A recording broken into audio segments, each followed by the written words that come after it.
I am a minute or so early. I'm sure others will be popping in shortly.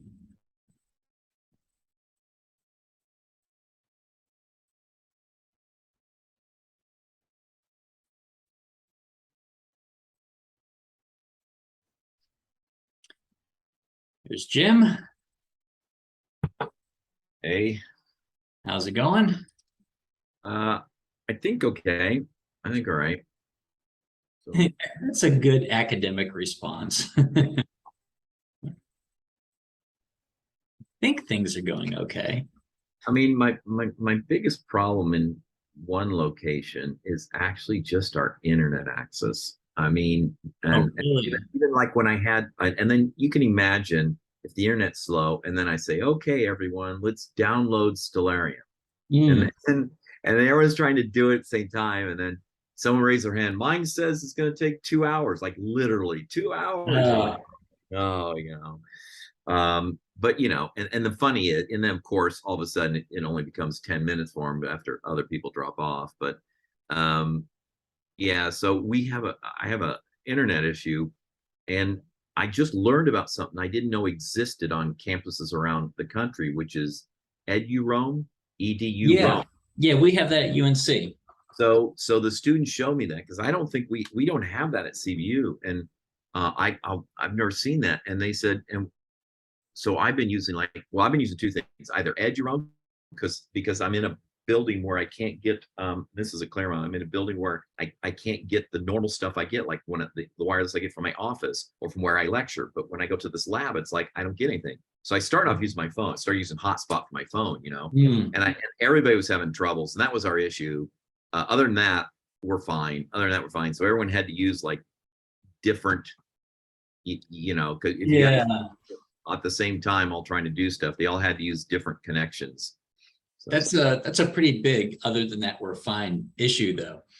These labs are all internet based, yeah, and if yeah, you don't have reliable internet, it could be problematic. right. A lot of the heavy lifting, computationally is, I mean, that part's not really so much a problem, right? The computations are done on the server side or the computer side. It's only when you're moving stuff back and forth. Image transfer could be a problem. But I mean, when you're Yeah, up, so like what happened was, for these people that are waiting for Stellarium to go down, I would say, go ahead, let it work in the background. You can still open up Afterglow and no yeah, problem, right? So the organized lab okay, are working good. on Afterglow, and they're waiting and waiting, and finally it comes down and we're able to go. Yeah, I guess it's only if you're downloading something major. Yeah, In setting up Stellarium would be one of those instances. yeah, I'm trying to think if there's anything else. If you're downloading a lot of, like if you say, okay, everyone go grab these 40 images, yeah, which in one of the labs, one of the later labs, lab 5, I think it is. Yeah, you're doing an R-Lyri. And so everyone yeah, grabbed 40, 50, 60 images that were taken as a class, but they're probably all grabbing them simultaneously. So that could be an issue, yeah. something to look out for. Or everyone go grab this one image, but if everyone's doing it simultaneously, that may hit the internet, your local internet. I'm not sure. Yeah. I Yep. That's my biggest concern right now. Is just it just Yeah. happens to be the room I'm in, so I have. Yeah. You should talk with your IT people, because often they're pretty good about that. At most universities, they realize some classes are firmly in the 21st century and have certain internet requirements, and they'll Yeah. either put you in the right room in the future, or install a range extender or wireless hub or something in that space to facilitate everyone. While people are popping in, I'm just gonna refresh my water. 1 second.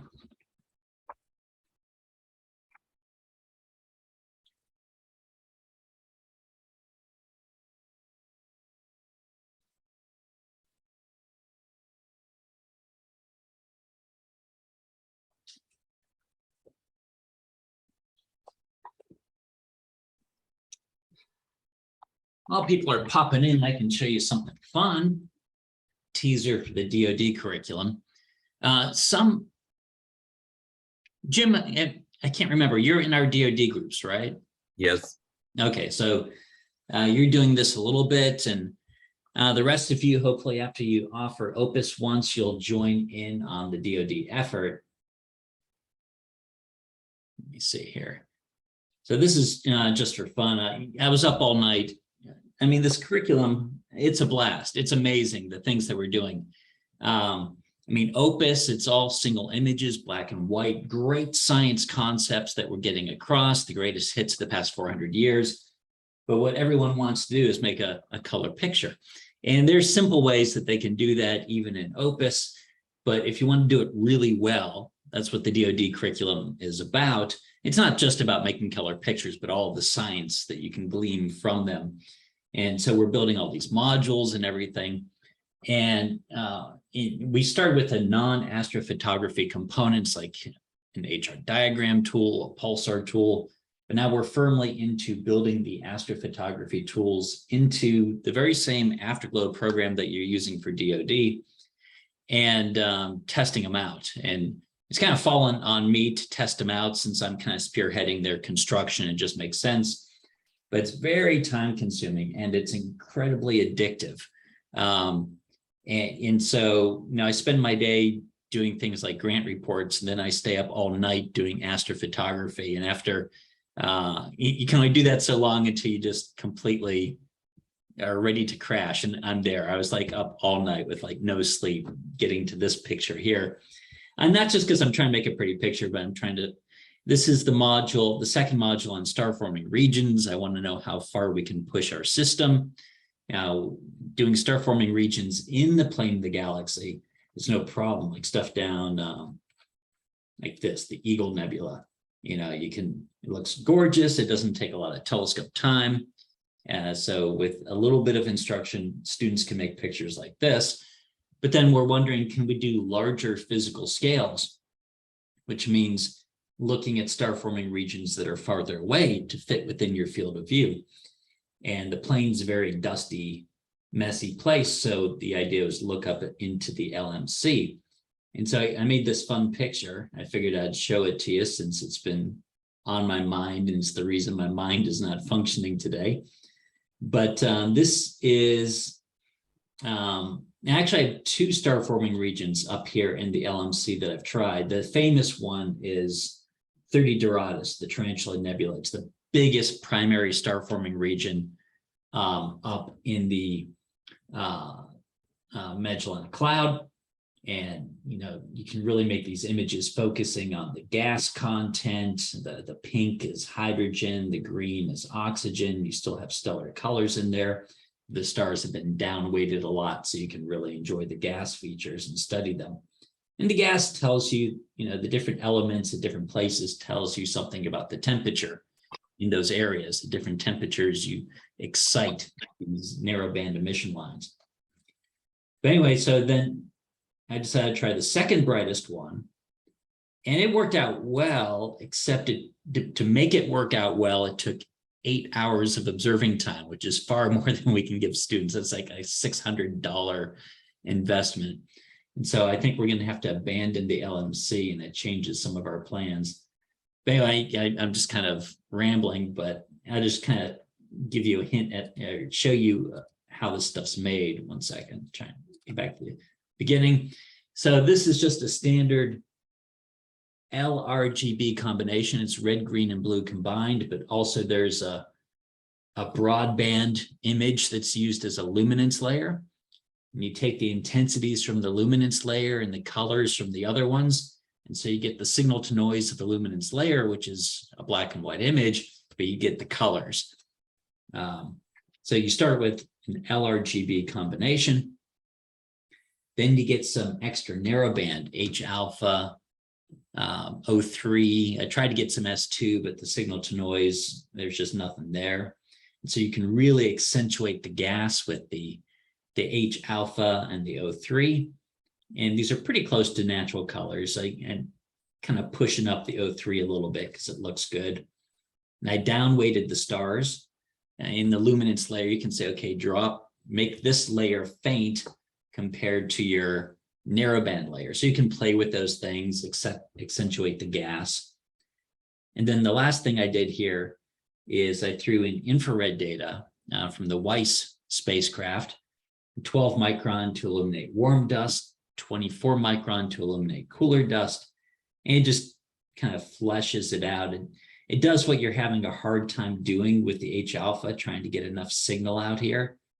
But it fleshes it out. It shows you where the cloud boundaries are, and you can do temperature calculations across the nebula as well. And I just kind of cropped it and reframed it. The tremendous fun. And so hopefully some of you can, you offer OPIS once, you like it, and maybe you'll be interested in helping us to develop this follow-up curriculum where we make images like this. After star forming regions, we move on to things like star death, planetary nebulae, supernova remnants, and then galaxies, and then a lot of stuff in the radio that will tie in with this. But anyway, I just wanted to show you that because it's kind of fun, and it's why I'm so sleepy. And that's the Bean Nebula. It's called the Bean Nebula. Anyway, let's move on to announcements and things. So I posted from last time. Here's our growing list of videos. Let me just check that I am indeed recording. I am. Good. And so last time we did Lab 2S, the Stellarium version of Lab 2. The video's here. Most people offer the Stellarium version because it doesn't require the lab kits, which takes some money to build, some effort to build, and proper location to use them. Though, as I said last time, I really encourage you to look into using the globe and light version because I think pedagogically it's better. And if you do, here are 2 meetings with my TAs from last year where we go over that, a meeting and a half. If you do the globe version, it does take longer because the manual measurements are slower, but there's a lot of value to the students making measurements with their hands. Do you have any, or in those videos or anything, do you have any like links to places you purchased it, best deals? Yeah, just send me an email. I have a purchase list somewhere. Okay. And I don't know if it's probably not in there because we have already purchased our stuff. But if you are considering it, send me an email. I'll find that list for you and send it to you. It's a bunch of Amazon links. Some of them may be out of date, but it'll get you started. Okay, great. We did a lot of testing with what ring lights work best. And so we save you all that effort, and the rest is just purchasing and piecing together. Again, it works easy if you have one kit. But if you have to have multiple, you have to build the PVC cages and cover it so the light doesn't bounce everywhere. And particularly if you're in a room with white walls, which a lot of academic institutions are. And of course, you need to be in a dark room. You need to be able to close the windows. Okay, so that's Lab 2 and 2G. Normally what we talk about this meeting is grading. Because you're finishing Lab 1, and so you're probably wondering, how do I grade this in WebAssign? How do I take advantage of the auto grading? Much of it is auto graded, though some things you do have to still do manually. And that doesn't take a full period, so we couple that with the discussion about accessibility. And we have Kate Meredith from Geneva Lake Astrophysics and STEAM come in. She's our accessibility expert. And many components of this curriculum have been designed to work with low vision students and deaf and hard of hearing students. And it's a big part of all of our grants. And we want to make you aware of that stuff. And we want you talking with your disability services office and officers to make them aware. Because the problem we have right now is we don't have any low vision, deaf and hard of hearing students taking the curriculum because they just think, how can a low vision student do astronomy? And so they don't even consider it.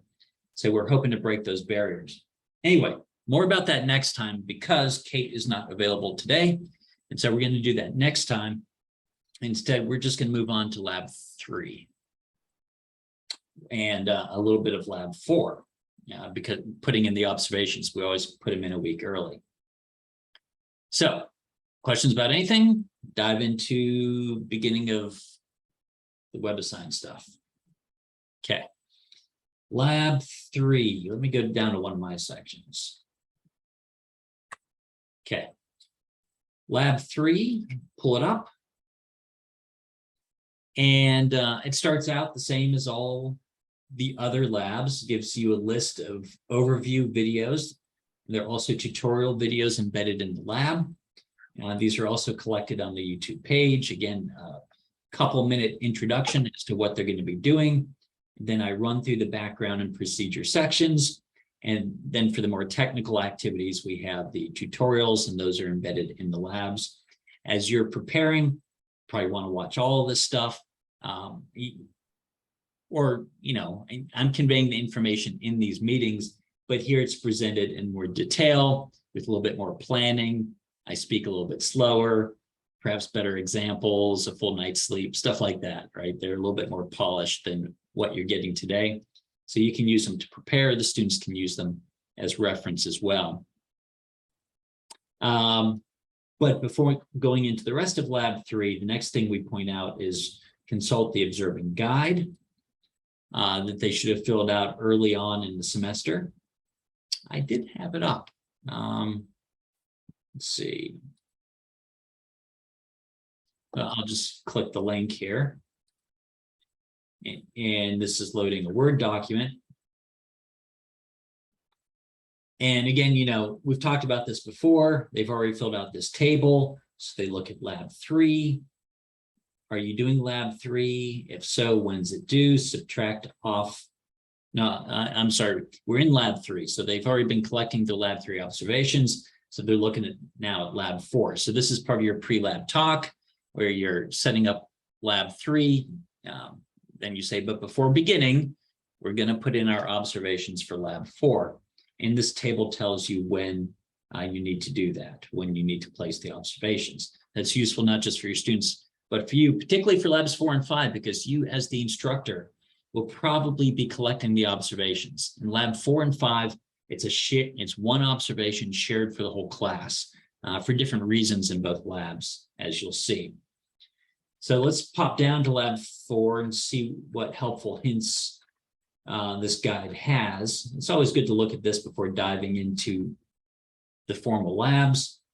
Here it says your instructor will place one set of observations to be shared by the whole class. And this is because in Lab 4, Lab 3 is, that we're going to talk about shortly, is heliocentric versus geocentric, Kepler's third. Then Lab 4, we're moving into the cosmic distance ladder, parallax. And we'll do a number of measurements and observations, but the Skynet data that you're going to collect is you're going to observe an asteroid, a main belt asteroid, simultaneously from our telescopes in the north and the south. And that's challenging to do. Skynet's designed to be kind of an optimal Q system. It always sees what's the next best thing to observe, go and do it. To get two telescopes to coordinate takes a little bit of work. It takes a special higher priority access that we can't really give to everyone. So we give it to you.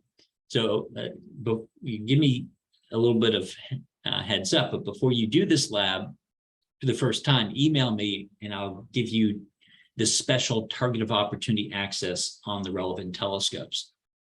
And since it is a tricky observation, you're going to want to kind of prep this ahead of time. But I strongly encourage you to do it in front of your class because all the education research that we've been doing shows data ownership is critical. Students putting in their own observations is the best. Next best is the class puts in an observation. If you do it out of class and say, okay, I collected this data and here it is, it's less exciting. But if you put it in front of the students, it's a shared experience. They'll have some feeling of data ownership. And so we find that's really important. So you practice ahead of time because this is a tricky one. I'm going to show you how to do it. But practice ahead of time, then submit it in front of the students. And then there'll be one copy and they'll share it. Okay. So I think that's most of what I'm saying here. It's tricky. Email me advance for the special priority access. put it in front of them so they see how it's done, so they feel they have ownership. This can also be tricky because of weather, because you got 2 observatories and you're syncing them. So anything else with Skynet, you put it in and you don't worry about the weather. If the weather's bad, usually Skynet will hold the observation. But here, you're going to force both to go through simultaneously, so you're going to have to do some weather checking yourself. But then I have this note at the bottom. It's a little bit in jest. Don't take it personally. If your instructor utterly and embarrassingly fails, do not fear. I have some sample sets. I have some data in the sample directory that you can use as a backup. I would not get in the habit of leaning on it. You can always tell your students the data is here, but again, they don't get the excitement if it's just data from 10 years ago in some directory. But it's there if you need it to reduce stress on you. Okay, close that down. That's something else. Okay, so how do we put in one of these observations? Let's see here. First thing we need to do is pick a target.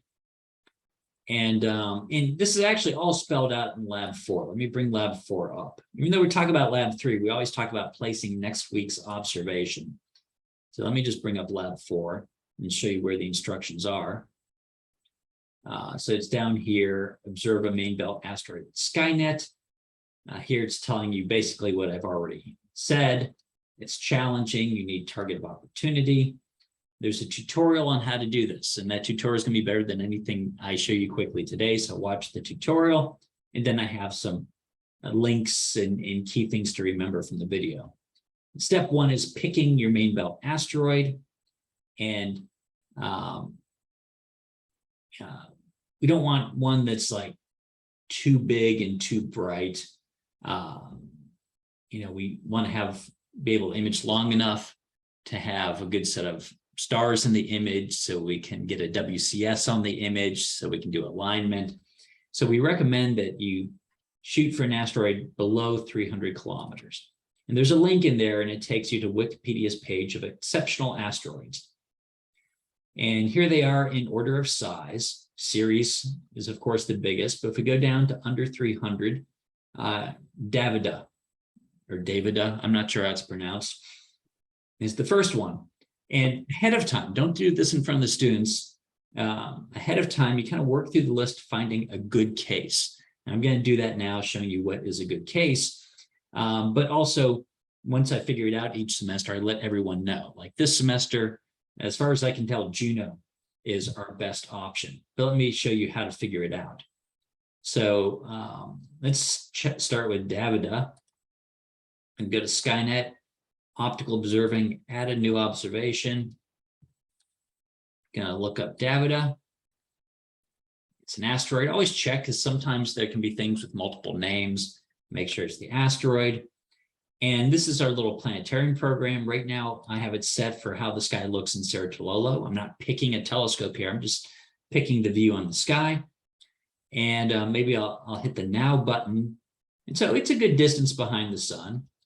So this could work. In the first half of the night, we have many hours where it's observable, but it has to be observable on 2 scopes simultaneously. Our southern scope will be one of the Chilean scopes. The videos I'll say I've given you access on prompt 6. I've switched that over to prompt 2. Prompt 6 is now going to be used for the DoD curriculum. So you all have access on prompt 2 if you've asked for it in the past. If you haven't, I'll give you access on prompt 2, on prompt Saskatoon up in the north, and then a backup, probably triple RT, which is in Southern Virginia. It seems to be a pretty reliable scope. Eventually, the Moorhead telescope on my campus will be added as well. Okay, so that looks good, but we got to make sure it also works up north. So prompt Saskatoon's an observatory called Sleaford. So let's see what the sky looks like up here. So I wait for the sun to set, and it's really low in the sky. Each of these ticks is 20 degrees. So that's just 20 degrees off the horizon, and then it's much less. So Davida may work in Chile, but it's not a good target for Saskatoon. We really need a mid-latitude asteroid for this to work. So what's next on the list? Sylvia. Let's check Sylvia. Okay, it's about the same deal. It's kind of low in the sky in Sleaford. Barely doable, but it's just going to be a small window where it's marginally high enough. I guess you could do that one. If we look at it in Sertololo, it's high in the sky, so it works there. Anyway, I keep working my way down. Some of them, it's either too low in the sky for one telescope or the other, or it's too close to the sun. Usually you have to go through about 10 before you find a really good one. And this right now anyway, it's Juno. So let's look up Juno. It's the third asteroid discovered in the belt. Yep, 3. And I'll click now and move it forward. And so it's coming up as soon as the sun is setting. So it's observable all night long in Chile, and it's mid-latitude. So I'll go back to now. Let's check Sleaford. And of course, like any backup telescopes in between will work as well. If it works for Sleaford, and I'll run the sky forward. And there it is, and it's not too far down in the sky. And again, it's up all night. Often when you do this, you may only have a window of a couple hours. So you got to be really careful. Maybe it works for 5 hours for one and 5 hours for the other, but they only overlap over 2 hours. Anyway, you're only going to be collecting 10 minutes of data, and you're going to tell it exactly when. Here, any time works. So you might as well pick something, when it's a good distance up in the sky. What's that? That's like 12:30 a.m. And let's just check again up in Sertololo. And that's perfectly fine. Maybe I can go forward a little bit. So 1 a.m. Eastern time is when we're going to try to shoot this. Now, a little bit later on, we're going to need this in GMT. So I'm going to make a note. I'm writing down on a piece of paper here, 1 a.m. Eastern time.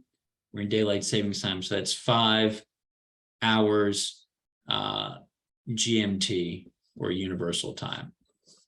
So from 5 to 5:10 is essentially when this observation is Greenwich time, UT, is when this is going to be carried out. Okay, so that's the process you go through to find the asteroid, or you can just email me and say, what's our asteroid for this semester? And I'll say, oh, well, this semester it's Juno. And again, this I go over a little bit more slowly and carefully in the video. Okay, so let me check my numbers. For the labs, we do -12, 20.5. For the OPIS labs, get rid of the advanced settings. It's up. Save and choose filters. For these, it's going to be a high through filter. Save and continue. Now with these, you have to pick your telescopes one at a time. The TOO observation is on only a single scope. If you pick multiple scopes, you won't see the TOO. So I've selected prompt 2 here, and let's get that one in the system first. So prompt 2, number of exposures, we do 15 40-second exposures. I think that's, 15 40-second exposures. The reason we're doing many is, so we're going to set these not to start until 5 hours universal time for both telescopes. But they may be finishing up an observation. They have to slew in position. It takes different amounts of time for different scopes to get started. Usually like a minute, half a minute, minute and a half.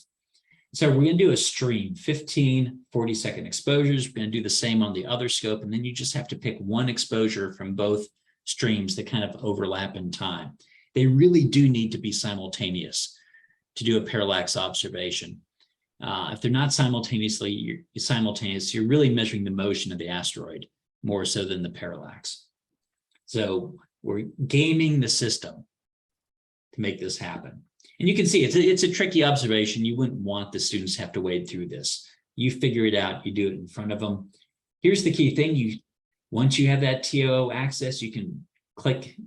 For this, you have to click this button, flag this as target of opportunity. This puts it at the very top of the queue, above everybody, above people who pay for time on the telescope.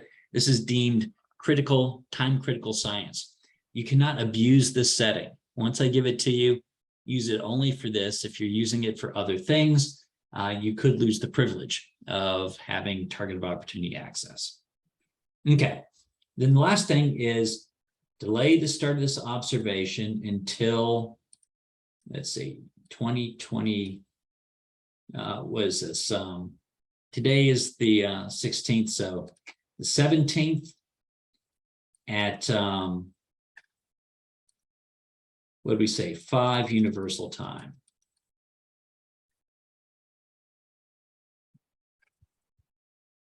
Okay. So tomorrow at 5 universal time, this will activate. I'm going to copy it. And then the last thing here is you want to paste it into the cancel and add 10 minutes. Because suppose this observatory is clouded out. Then as soon as it unclouds, your observation will go through at the TO level, and it's wasted because the other telescope maybe took the observations and they won't be in sync. So we encourage you to put in a start time and cancel it 10 minutes later. So TO is a really kind of valuable, critical thing. We don't want them going off whenever. If it doesn't work during this time due to weather, then just cancel it. You try again. And it may take a couple attempts before you get it. So you save it. And then to get the other observatory, you just click on it again. And you're going to resubmit it. And all that you have to do is go back to telescopes and swap from prompt 2 to prompt USASC. Under Sleaford, here it is, prompt USASC, save and continue. It's all set up the same. Oh, the cancel doesn't copy the same. That's weird. So you may have to put the cancel back in again, but check them. Everything else looks good. TO is flagged, save and continue. And you might even want to put in your backup site. So get that one going. Then I'll just come here one more time, resubmit. And my backup site, let me go back to telescopes, is triple RT. It's in Fan Mountain Observatory. Triple RT, turn this thing off, save and continue.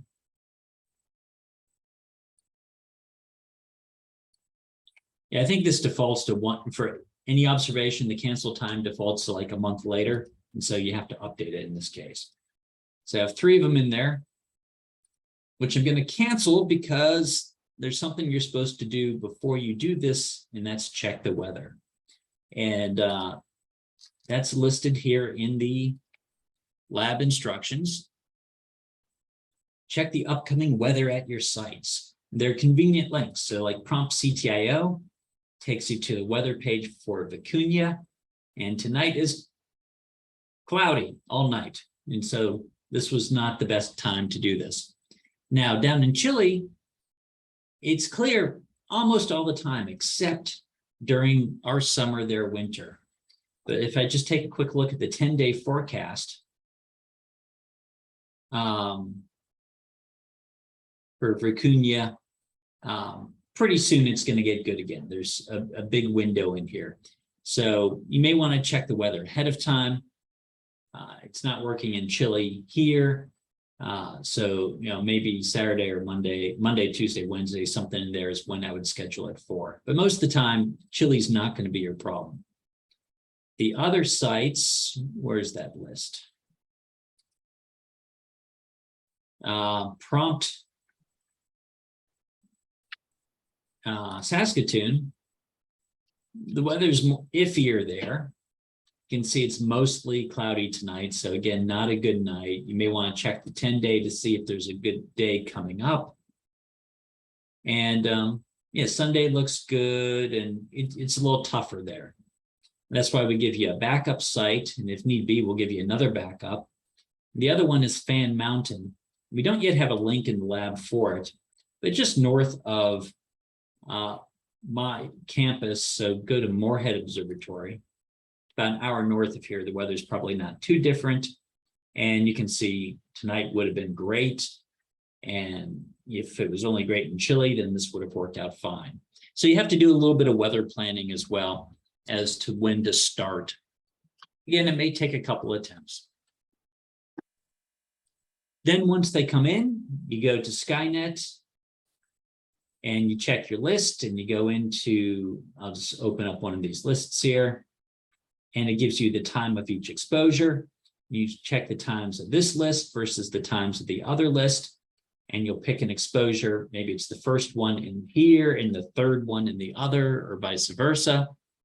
And then when the students are in Afterglow, you tell them, okay, go not into your user directory, but the group directory. And under my account, load these two, go into these two observations and grab these two images. They just need the one from each that overlap in time. I know there's a lot to absorb, but it's in the video. You can go through it more slowly. And once you get used to it, it's actually not that bad, particularly if you already know what asteroid to do ahead of time. And Juno is great because it's up all night. So it gives us a lot of time flexibility. If the weather looks like it's going to be good the first half of the night, and not the second half in one location, then you can time it, to match the weather as well. Questions about that? Okay, in 2 weeks, when we go through lab 4, I'll show you then what you do with these simultaneously acquired observations, how you get a parallax and a distance. But if there are no questions, I'm going to jump into lab 3, which I still have up here. Okay. Lab 3. Okay, so here are the goals for lab 3. Lab 3 has kind of two things, and in a future version of this, I'm going to switch it around. In an older version of this, they made a video. They've been collecting moons going around the planet, and under the old Afterglow, we had the capability of making videos. And so you can watch the moons go around. That was a cool activity. The new Afterglow does so much more, but this is the one thing it doesn't yet do. And so the lab got rearranged because we had to take that out, and it'll get rearranged again when we put that back in, once we build that into Afterglow. But anyway, we have kind of two activities. The order will change, but the primary activity is measure a moon's orbit around a planet. Use this information to measure the mass, the orbit and mass of the orbit of the moon and the mass of the planet. The secondary activity, but is the one that's very much along the theme of our place in the universe, is the phases of Venus. Measuring the phase and angular size of Venus, and using this to show that we live in a heliocentric universe instead of a geocentric. Kind of one of the themes that run through OPIS is our place in space. That's what it stands for. And so the Venus measurements are critical for showing that we're not the center of all things. We're going around the sun. But it's an easy thing to do. Kepler's third is one of those add-ons that are not really part of the main theme, but it's so critical to introductory astronomy. We built it in, and this seemed to be the place to do it. Anyway, again, in future labs, this may move around a little bit and change a little bit. Future versions of this lab. Okay, equipment is just the internet. Two background sections. The first is on the Galilean revolution. Again, the videos present this more carefully. I'll just be really quick. I know you know this stuff, but this is just kind of maybe how you convey it to your students. 1609, Galileo made 4 groundbreaking discoveries. Any one of them would have been a Nobel Prize. It's because he didn't invent the first telescope, but he took a telescope and for the first time pointed it up at the bright things in the sky.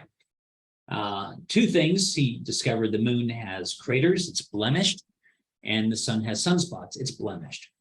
And these, although they have nothing to do with the geocentric, heliocentric debate, they did run counter to church teaching at the time. And you can trace this all the way back to Aristotle and Plato, kind of aesthetic ideals of perfect spheres and that worked their way into cosmology. By this time, it had become part of church doctrine that the moon was smooth and the sun was unblemished. and he found these things not to be the case. Then you have his most famous work, discovering the 4 moons of Jupiter. If you think about it, it's amazing. Other than like supernovae or comets, this is the first time in the history of history that new worlds were discovered, and they were orbiting Jupiter and not the sun. And that's a problem for not the Earth. And that's a problem for the geocentric model. In the geocentric model, everything orbits the Earth. We're all important, so everything goes around us. And the heliocentric model is more relaxed. Planets go around the sun, moons can go around planets, anything can go around anything. So this was a problem for the geocentric model, but not really a test for the heliocentric. The better test for both models, although not as famous as Jupiter, is the phases of Venus, where in the geocentric model, they had epicycles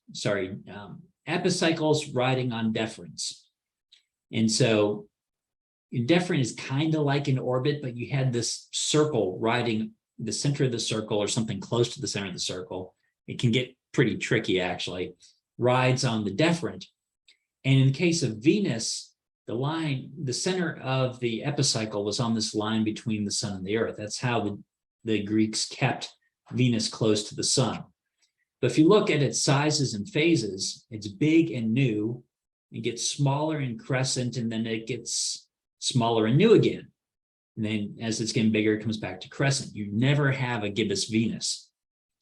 If you plot angular diameter versus phase, you start out big and small phase. You come out here to smaller and a crescent phase, and then you get small, even smaller and no phase, a new moon at this point, and then you work your way back. There's a little bit of flexibility in different geocentric models, so if you measure the phase and angular diameter, you would land in here. Heliocentric model is easier, sometimes between us and the sun, so it's big and new, and sometimes it's on the other side, it's small and full. So you just ride up this curve to small and full, and then back down. So in this part of the lab, which is at the end, but I think I'll just jump ahead and then I'll come back and do the Kepler's third and show you how this works. It's down here under Venusian phases. They're going to measure what we call the illuminated angular diameter and the illuminated angular distance and the angular diameter. And the phase is the ratio. They're going to put the two numbers in here and then calculate the phase. And then they're going to plot it. But first, let me show you how to make the measurements.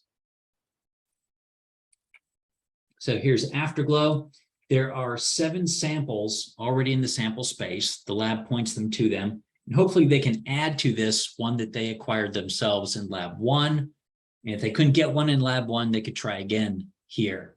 Venus is, of course, not always observable. It's often too close to the sun, but sometimes it is. And if they can get their own, that makes it even more fun. They load it in. They load them all in, plus their own. And hit bright target. That's key. And then we come down to the measuring tool. This is all stuff they learned in lab 1. They're starting to apply it. Centroid clicks off. That's just for point sources. And they have to kind of pick what shade of gray is the boundary. That's a source of error they'll discuss. So there's my illuminated angular distance. It's down here in arc seconds. And then tip to tip is the angular diameter. Again, they would place it a little bit more carefully. They measure that. The ratio is the phase. If they forget to hit bright target, measured off this, they will get a gibbous phase, but that's mostly sky glow, and they'll get the wrong answer. If we come down the other side, this is when it's small and gibbous. The fact that this is a gibbous Venus proves, just this image alone proves that it's not a geocentric universe. And again, the measurement is pretty straightforward. Side to side, and then here to here. I did not do that carefully. They would be more careful about it. Again, sources of error. This is a big one. What shade of gray, the pixelization, stuff like that. Okay, And then once they have those ratios, they'll go to the graphing tool here, select Venus. This is just junk data in here right now. Their angular diameters go on this axis, phase of Venus goes here. Title may be, phase versus angular diameter of Venus. And the x-axis is the angular diameter in arc seconds. The y-axis is phase, which is dimensionless. Again, they come up with good titles and labels, and data can just be data or Skynet data. They save the graph, honor code pledge that you can view it as part of the EXIF viewer. So that part of the lab's pretty straightforward. Questions about that? Okay, let's do the trickier part of the lab. So let's go back to the lab. Lab 4, that's lab 4.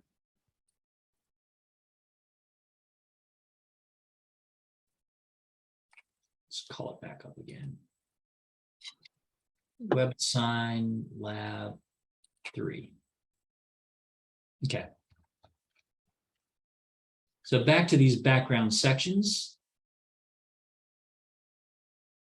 Okay, the second one's on orbits, ramping up for Kepler's third. Here we just define the basic terms: major axis, half the major axis, the semi-major axis, which is kind of the key number that is used in Kepler's third, the key quantity. Think of it as the long radius of the ellipse. And Kepler found out that period squared is proportional to a cubed. So here we're going to do some ratio astronomy. Newton later figured out that before Newton, Kepler figured this out, and he realized it's a different constant for each central body. Planets going around the sun, moon going around Earth, moons of Jupiter going around Jupiter. They all have different constants. He didn't know why. Then Newton came along, invented physics and all that, and came up with the constant. Depends on the mass of the central body. Actually, the sum of the masses, but we can assume that the planets are negligible compared to the sun. Moons are negligible compared to the planets, at least for the gas giants. So this is a general equation for anything orbiting anything. And here's a comparison equation. Ratio astronomy is all about a comparison. And the comparison is the Earth going around the sun. We orbit at 1 AU. The orbital period is 1 year. The mass of the sun is 1 solar mass. You take the ratio of these two, the 4 pi squared cancels, the g cancels, and then you solve for mass. Basically, if you measure the semi-major axis of anything, the moon going around a gas giant in AU, you measure its orbital period in years, then what will come out is the mass of the central body in solar masses. They have them in these units. It's one number cubed divided by another number cubed. They don't. If they're using this, they measured the semi-major axis in probably AU, and then they have to convert to kilometers because Newton's constants usually in the MKS system, the period comes out in seconds. They have to convert that to years. Lots of conversions and lots of opportunities for error. Students I've found have a hard time initially wrapping their mind around the ratio approach, but once they do, the calculations are so simple. One number cubed divided by another number squared, done. You may have one conversion from solar mass to Earth mass, but pretty easy. Okay, so that's the background. And so they're going to acquire data. We talked about that last time. They will have been monitoring moons going around a gas giant for 2 weeks. They don't need 2 weeks of data. They need 5 or 6 or 7. But 2 weeks is a good period of time. And the moons we focus on are between 1 and 2 week periods, typically Ganymede, Titan, Oberon, and Triton for Jupiter, Saturn, Uranus, and Neptune, respectively. For each of their images, they're going to fill out this table that will become a plot. Time in Julian days and angular separation of the moon from the planet in arc seconds. So let me show you how that's measured. I'll go back to Afterglow here. I have some Saturn images loaded up, also some Neptune ones. Let's grab the first Saturn image. And just like in lab 1, they're going to fine tune this a little bit. Oops, that's too much. Tuning down Saturn. See if there are any other moons in there, but not, you don't want to lose the moons you have.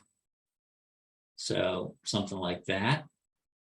And actually, if you go over the gear sign in sync display settings, they won't have to do it in any other of their images. They will automatically put it in that same brightness and contrast setting. Well, that one's near the edge. It's probably pretty old data. Let's see.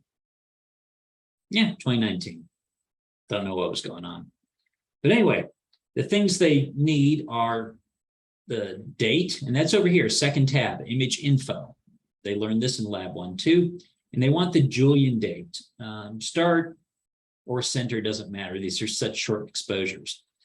The reason they want the Julian date, if they have year, month, day, hour, minute, second, they're going to have to convert that into a decimal form. That's a big pain.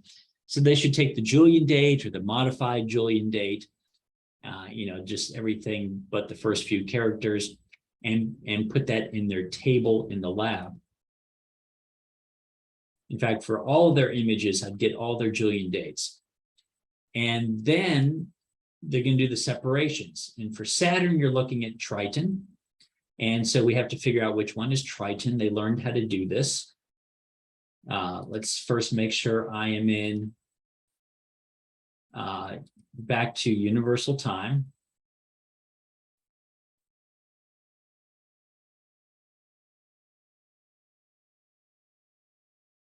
Here we go, universal time, no daylight savings, just like in lab 1. Otherwise, you'll be a couple of hours off and the moons will have moved a little bit and maybe just not perfect trying to figure out what moon is what.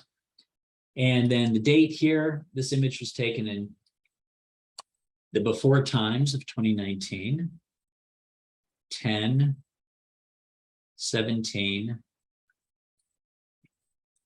0 hours, 50 minutes, and the seconds don't matter that much. Okay. And then we want to look at Saturn.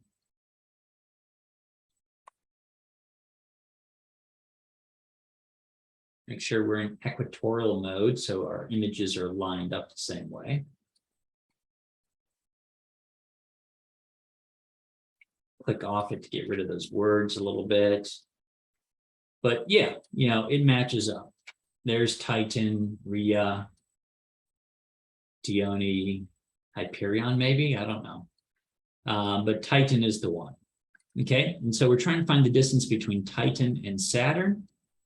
In each of their images, they'll go through and make this measurement. And the nice thing is, once they found it in one, they can go to the next one. Okay, the image can sometimes be flipped. I can rotate it around if I want. Titan, that's flipped, but that's Titan down below. Titan.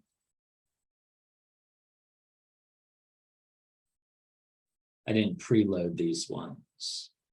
It's probably not usable. Titan, you can see it just working its way around. The flipped ones are probably taken, I don't know, probably a different scope or a different time of night, German equatorial mounts. But anyway, they figure out Saturn. If they get confused, they can always check with Stellarium again. And let's turn on centroid clicks for the moon and planet centroiding for the planet. There's a special algorithm for centroiding on planets, and there's the distance in arc seconds right here. They're going to grab that and put that in the lab, and they're going to do it for all other images. Let's grab another Saturn image here. Titan's over here. And so I'm in planet centroiding. I'll do that, turn it off, and then do the moon. The only exception to this is if you're doing Neptune. If you have good images, they're well separated. And you can use the centroiding. Just Triton going around Neptune, but if your image is a little blurry and they run together, it's best not to use centroid and just eyeball the centers yourself. And I think that's a note I'm adding to the lab in the next update. Anyway, once you have all your data, and in fact, for all this Neptune data, I have 14 images here. I've collected, I've written down the Julian date, the angular separation. So the last thing they do once they have their data, let's go back to the lab first. They have their data in here. And now they're going to use that data to figure out the semi-major axis and orbital period using one of our graphing applications. And this is linked in the lab. There it is. And we're going to go to Moon. And let's clear out this old junk data with those measurements. So what we're plotting here, this is on the x-axis is Julian date. You can see it here. And on the y-axis, it's angular separation in arc seconds. Title, you know, whatever. This is Triton orbiting Neptune. And it's an absolute distance. So here's the idea. As the moon's going around, this is as far as it's going to get. And if it's going to pass in front like Jupiter, then it goes on the other side as far away as it can get. So 2 of these bumps is 1 period. The reason you have to do it this way is because there's no plus or minus in space. Take Triton, for example. Triton going around Neptune, it's almost face on. It will never cross in front of the planet. So it's always going to be, you know, a certain distance away. We're going to see it going up and down. And so I think in the lab,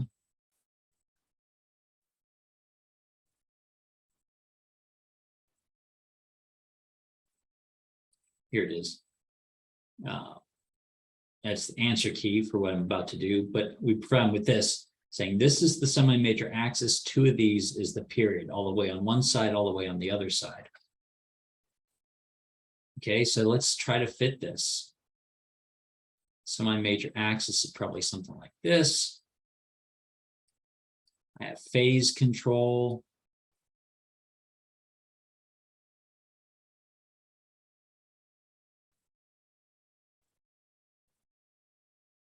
It's looking pretty good. And then tilt. If it's face on, it never crosses in front of the planet. So I didn't try very hard. I could spend some time tweaking that a little bit. And we have some fine tuning buttons here to help with that. But anyway, you can see you can, if you have, the more you have, the better. This is 14 data points. If I only have 5 or 6, it can be a little bit challenging. One hint we give the students is to look up the period, double check. You know, once they measure the period, go to Wikipedia and just double check that they're in the right ballpark. Because you could be like way off and still get decent fits with some, you know, crazy, you know, it all looks like it's fitting there too, you know, if they have the wrong period. So we have them double check the period and then just back to the lab and we're essentially done. They put in the semi-major axis in arc seconds, the period here in days, and then we're going to do a conversion from, they go to stellarium, figure out how far away the planet was when they observed. And I'm simplifying this process. It's currently a 2-step process where they figure out, okay, imagine a ruler out at that distance. 1 arc second of angle corresponds to what physical distance in AUs. This is the same geometry we saw in lab 2 and we'll see over and over again, where this length as a fraction of the circumference is this angle as a fraction of 360. So here we're solving for this length and they calculate 1 arc second corresponds to what distance in AU. And then they take the number of arc seconds they measured and multiply by that number. It dawned on me we can combine these 2 things. And so instead of the length of this ruler, figuring out a conversion from 1 arc second to a physical length in AU and using that as a conversion constant, we can just have the length they measured out here and go from the number of arc seconds they measured to AU that they measured. So by next semester, these two steps will be combined. But right now it's just, it's two steps. It may cause a little confusion. But they put the A in AU, should be a small number. They put their period from days into years, should be a small number. A cubed over P squared to the mass in solar masses should be a small number. And then there are 333,000 Earth masses in a solar mass, multiply, and that's the number of Earth masses. And then they look up the true thing, calculate the percent error, and sources of error is how well Afterglow selected the center of the planet, the center of the moon, difficulty fitting the orbital parameters to only a handful of measurements. But, 10, 20, 30% error is not uncommon. Basically, small errors are amplified when you cube them and square them. And that's that. Here I am at 4 o'clock precisely. I'm on time, just barely today. Then I'll pause and answer any questions. I should say it can be a little bit of a lengthy lab. The Kepler's third usually eats up a lab period. The Venusian phases are pretty straightforward to do, but sometimes the students don't get all the way through that during the lab period, and they have to finish up their Venusian phases at home. This is like 1 1/4 labs. And for an hour, 50-minute lab period, my experience is this is about 1 1/4 labs. So it's a little bit bulky.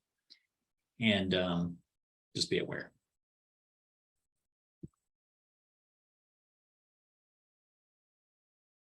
Okay, if there are no questions, I'll see you next week, and I'll see my TAs in 30 minutes. See y'all. Bye.